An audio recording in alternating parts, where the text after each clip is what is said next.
Good evening, and thanks for tuning in to Bite-Size Book Reviews.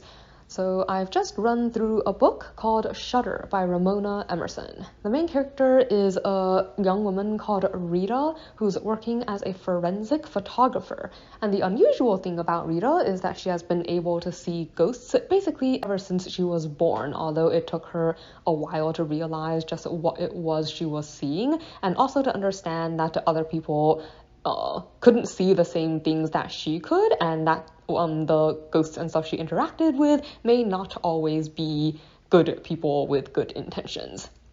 So the story begins when Rita is called to the case of a really grisly death on the highway where people aren't really sure if the woman was murdered or committed suicide, and she begins to get haunted by the spirit of this woman, and the spirit I guess half believes and kind of drags her into further investigating her case. Like, she wants Rita to help her figure out what happened. Like, she has amnesia, like she doesn't really remember like exactly what happened to her.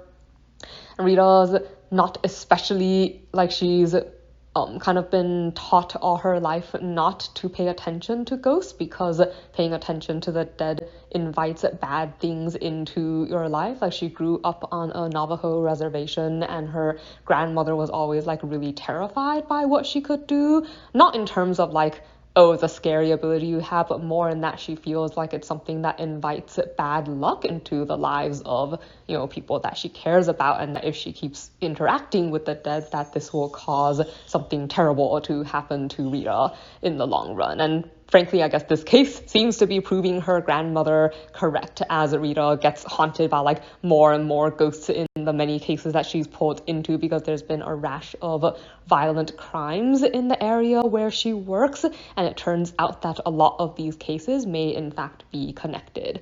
So Rita is trying to figure out what happened, as well as trying to figure out her relation, I think, to this ability that she has.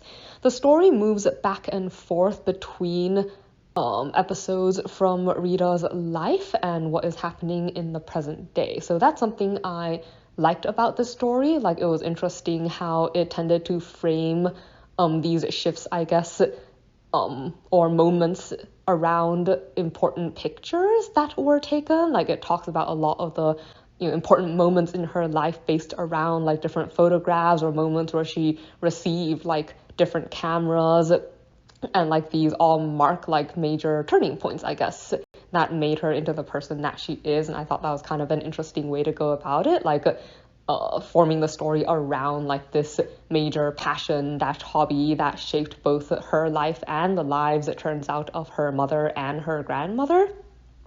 But something that I did not like, honestly, like, ghosts in this story were really annoying, like especially the ghost of the dead woman from the beginning. It's like they all have this attitude where they want to threaten Rita into helping them. Like, they keep like essentially torturing her to try to make her do what they want, and they never offer like constructive suggestions. It's just like, oh, you must help me, and it's really irritating because they don't really care that there's